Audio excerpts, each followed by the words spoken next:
দিমু, কারণ আমার তো ডিম সিদ্ধ সেই ডিমের গন্ধ আমার ভালো লাগে না, কিন্তু ডিম সিদ্ধ আমার সেই লাগে। অতগুলা ডিম দিমু, মাথার মধ্যে ডিম দিয়ে আমি নষ্ট করবো?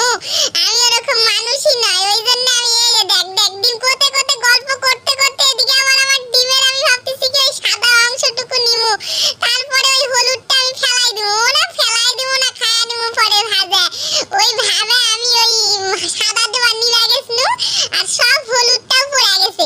পড়ে যায়, তারপরে আমি আবার তুলে থিয়া দিছি। থুয়া এই জায়গায় যতগুলো আমার দই ছিল, বাটির দইয়ের দাম তো বেশি নয়, 10 টাকা দই, এক বাটি দই আর সেই মানে একটা ডিম, আর তারপরে একটা নিছি পেঁয়াজ। পেঁয়াজের রস একদম মিক্সচারে বাটে মাটে তারপরে সেকনির মধ্যে নিছি, নিয়ে একদম সেই রকম মানে রস পড়তিছে, একদম সেই রকম রস পড়তিছে, অনেক রস ছিল। তারপরে সেই রসগুলো চাষে মাছে নিয়ে নেওয়ার পর একদম এমন গোলান লাগবে, মানে ঘাটে ঘাটে ঘাটে ঘাটে ঘাটে ঘাটে সেই যেমন মানে কি কমো। আর ওই যে ঘাটে মুটে শেষ করে দিচ্ছি, ঘাটে মুটে শেষ করে দেওয়ার পর এত সুন্দরভাবে একটা গন্ধ আসতেছে, মানে আমার নাকের মধ্যে, মানে এখনই আমি বমি করে দেবো, এরকম গন্ধ আসতেছে নাকে আমার।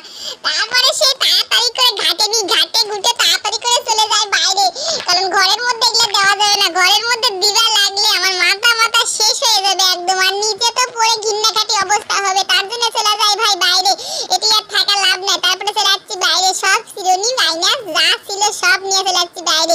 নিয়ে আসা চুলগুলা এর আগের দিন যে মেহেন্দি দিয়েছি, দেওয়ার পর কত সুন্দর আমার চুলগুলো, আমি এখনো শ্যাম্পুই করিনি, আর কি সুন্দর একটা কালার না আমার চুলের মধ্যে। এই কালার করতে অনেক খরচা পড়েছে, অনেক এই কালার করবে লাগে, কারণ এই কালার যা সেই রকম রেডিমেড কালার হলে হয়, এটা ভিআইপি কালার দিয়েছি চুলের। সবাই আমার চুলগুলা নাম করে, আমি এবার ভাবছি সবাই যখন নাম করে তাহলে আর না ভালো করি চুলগুলা। সেদিন যখন মেহেন্দি পাতা দিনু দিয়া কত সুন্দর আমার গন্ধগুলা লাগিয়েছিল মাথার, আর এই গন্ধ আমার আর সহ্য হচ্ছে না। এই যে আমি দিচ্ছি আর গন্ধগুলো আমার নাক বন্ধ করে রয়েছে, আমার সহ্যই হচ্ছে না, মনে হচ্ছে কখন বা আমি বমি করে দেবো এরকম লাগতেছে। মানে নাকে আসতেছে হাওয়া, তার মধ্যে বাইরে একটু অল্প অল্প হাওয়া হচ্ছিল, আর আমার নাকের মধ্যে সেই গন্ধগুলো একদম পড়ে আসছে। আমার নাক বন্ধ করে আছে, চিপে ধরেছি, মানুষ যেমন পাত দিলে একদম গন্ধ আমরা নাক দিয়ে একদম বন্ধ করে থাকি না, ওইরকম বন্ধ করে আছি। ও মা, বন্ধ করেও লাভ নাই, নিঃশ্বাস তো নেওয়া লাগবে। যখনই নিঃশ্বাস নিচ্ছি তখনই আবার সেই আমার নাকে ধরছে গন্ধ। তারপরে এই করতে করতে একটা রুমাল নিয়ে গেছি, ক্যালিমেরা রুমাল নিয়ে গেছি, আর আমার মোবাইলটা পড়ে গেছে। ভাবা যায় আমার মোবাইলটা পড়ে গেছে। তারপর রুমাল নিয়ে মুখটা ভাবছি কি বাঁধমু, তাহলে নাকে তার গন্ধ আসবে না। ওরে মা, রুমাল বাঁধতে ভাবছি কি রুমাল বাঁধলে কেমন করে আবার দিমু, চুলগুলাও তো বেঁধে যাচ্ছে।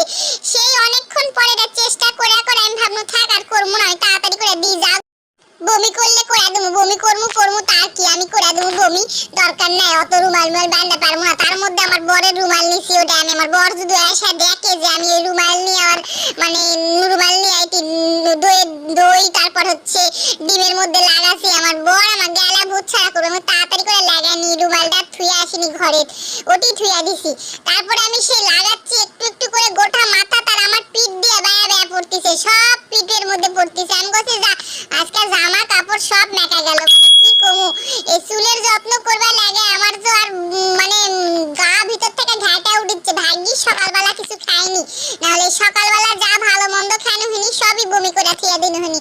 মানে এত মাথা গা ঘুরিচ্ছে, আর নাক মুখগুলো আমার দেখলে বুঝতে পারো, মানে আমি এত মানে কি জ্বালার মধ্যে রয়েছি, আমার খুবই ভিতর থেকে মানে কি কমু, আর কষ্টতে আমার বুক ফাটা যাচ্ছে, যে এত গন্ধ লাগতেছে। বাবা যায় একটা পেঁয়াজ আর সেই দই আর ডিমের গন্ধ তো এমনিতেই, মানে পেঁয়াজের গন্ধ, দইয়ের গন্ধ, এই দে দিচ্ছি দিয়ে এই তো আমার বড় আশা করছে কি তুমি কোন জায়গা বাইরে, আমি ডিউটি থেকে আসা তোমার খুঁজে পাচ্ছি না। ও মা দেখ দেখ কি করছে, ওটি আমি পেঁয়াজের মধ্যে দই বই লাগাচ্ছি, আর উই আসা আমাকে ওই যে কি পেট্রোল না কি থাকে না ডিজেল, ওই ডিজেল দিচ্ছে, কয় কি ডিজেল লাগাও, ডিজেল এলা লাগালে বলে চুল ভালো হয়। ভাবা যায় আমার সাথে এরকম সব সময় আর কি করে, এনা আশা ঘুরে ফিরাতে গেল, ওদিক থেকে আমাকে চেঁচাচ্ছে আমার রুমাল কেন, আমার রুমাল কই, আমার রুমাল কই। আমি বলছি আমি তোমার রুমাল নিইনি, রুমাল ওটি আছে দেখো, মিথ্যা কথা কইছি মিথ্যা। তারপরে কইছি যাও চলে যাও, ওই দেখ আমি এদিকে বমি করে বাসি না, আমার বড় দিকে আমার কোতেই আছে রুমাল কই রুমাল কই। আমি আর করছি না, আমার বমি পাচ্ছে, কারণ পরে না আমি আর ভিডিওটা